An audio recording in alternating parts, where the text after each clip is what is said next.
This book relates a slice of history measured by the lifetime of Captain John Smith, a small, courageous Englishman who was born in the days of Queen Elizabeth I, and whose heart, he said, had been forever set on brave adventure.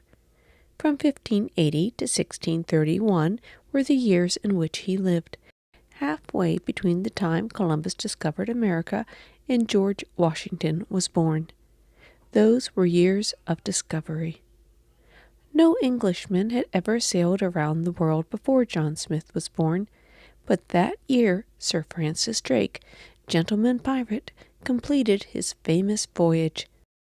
Though people no longer doubted the earth was round, some still believed it to be the center of the universe. The year after John Smith died, Galileo's book supported the Copernican theory that the earth was but another planet revolving around the sun.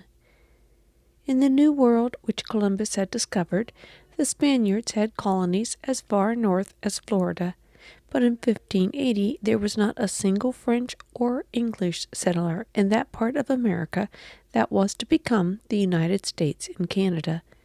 It was still a land of primeval forest, Native American villages, and unknown rivers bearing Native American names.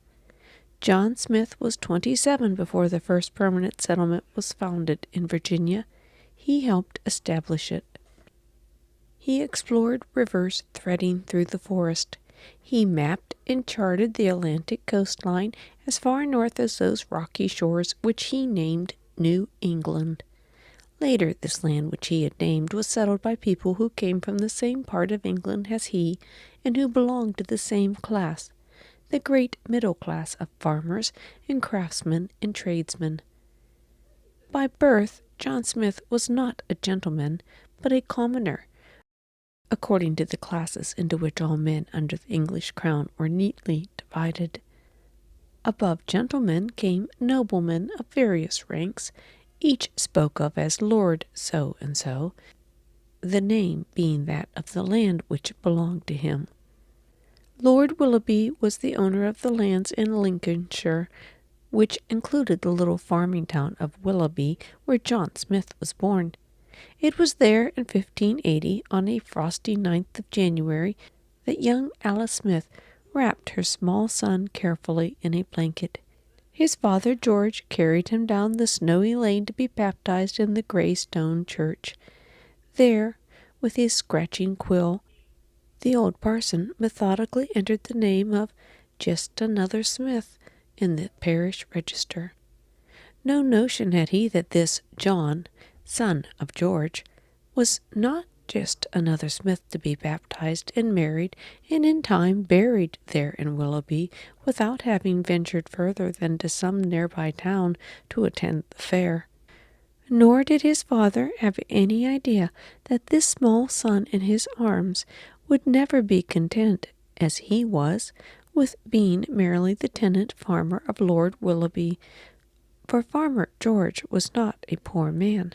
He owned cattle, pigs, several horses, and a good brick house with a fine, solid chimney.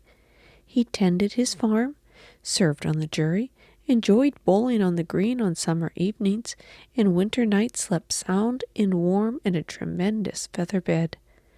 Why should not such a comfortable life satisfy his son?